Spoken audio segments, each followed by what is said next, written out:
राम राम नमस्कार।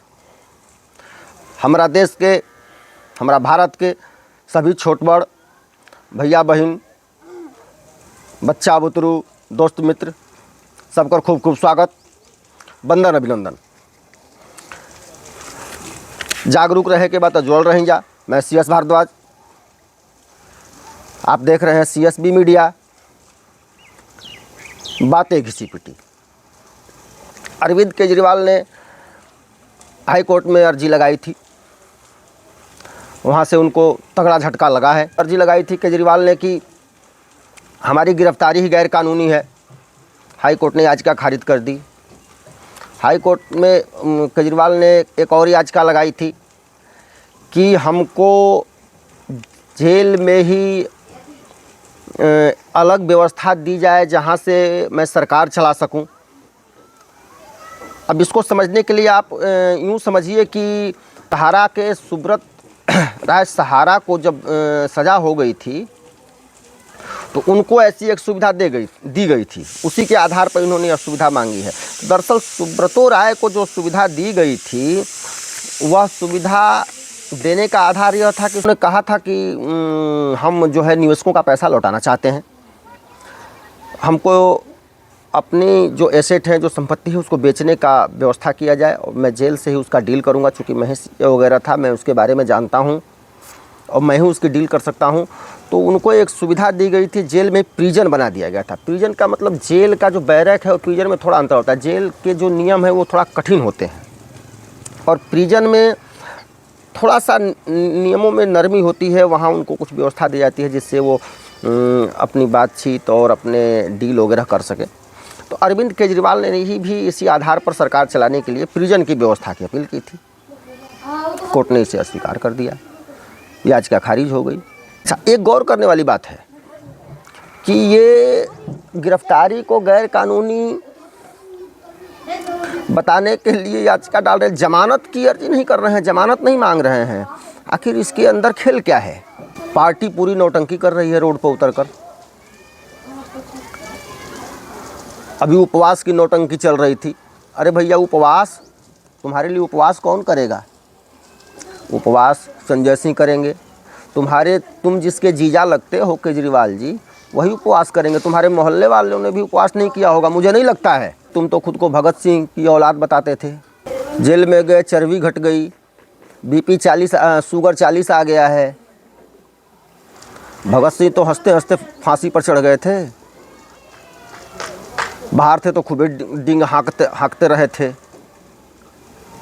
अरे यार, पजामा फटा था तो कुर्ता उठाने की ज़रूरत क्या थी? नहीं उठानी चाहिए। अद्भुत जीव हैं, गजब है। जेल से काम करने की बात कर रहे हैं। जब बाहर थे तब कहते थे कि हम तो अपने पास कोई पोर्टफोलियो नहीं रखते हैं, हम कहीं साइन वाइन नहीं करते, हमारे पास कोई विभाग नहीं है।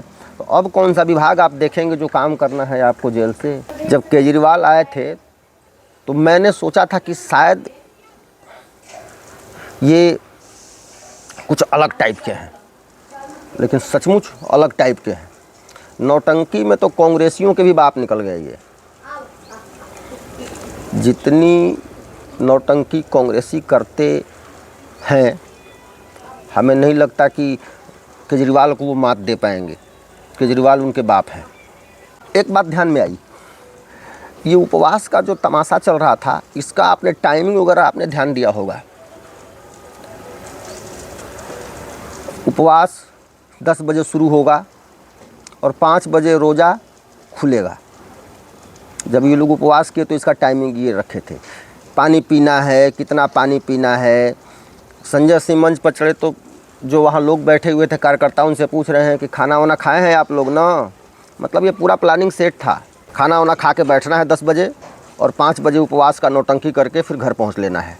ऐसा उपवास करना हो तो रोज़े आदमी कर ले। घोटाला तुम करोगे, शीश महल में तुम रहोगे, 12 लाख के संडास में तुम बैठोगे, लाखों के पर्दे तुम लगवाओगे, भ्रष्टाचार तुम करोगे और जेल कोई दूसरा जाएगा। और मैं एक चीज़ बता देता हूँ, 2024 से 2029 भ्रष्टाचारियों और अपराधियों की सामत आने वाली है। ये सारे अपने लिए छुपने के रास्ते ढूंढते फिरेंगे, कहाँ छुपें कि हमारी जान बच जाए। नरेंद्र मोदी पुनः आ रहे हैं, इसमें कहीं दो राय नहीं है। ये मैं बार बार कह रहा हूँ, किसी को शको शुबा हो तो वो कुछ हाजमा की गोलियाँ खा लें, हाजमा ठीक बना रहेगा। हाजमा गड़बड़ा जाएगा तो और दिक्कत हो जाएगी। एक मज़े की बात और, जो कांग्रेस अरविंद केजरीवाल को कहती थी इन्होंने शराब घोटाला, चूँकि शराब घोटाले का उद्भेदन कांग्रेस ने ही किया था, और आज शराब घोटाले में केजरीवाल जब जेल में हैं तो कांग्रेस उनके लिए मैदान सड़कों पर उतर रही है। भैया ये रिश्ता अद्भुत है। ये रिश्ता क्या कहलाता है? जनता को कितना मूर्ख बनाओगे? ना चलबो, नौटंकी ना चलबो। केजरीवाल जी, चोरी और सिनाजोरी दोनों नहीं चलेगी। आप घोटाले करेंगे और जनता को कहेंगे कि हम तो बहुत पाक साफ है, हम तो कट्टर ईमानदार है। कट्टर बेईमान अगर कट्टर ईमानदारी की बात करे तो वह कब तक झूठ बोल के काम चला सकता है? जनता है, पब्लिक है, सब जानती है। अभी के लिए इतना ही। जय हिंद, वंदे मातरम, राम राम।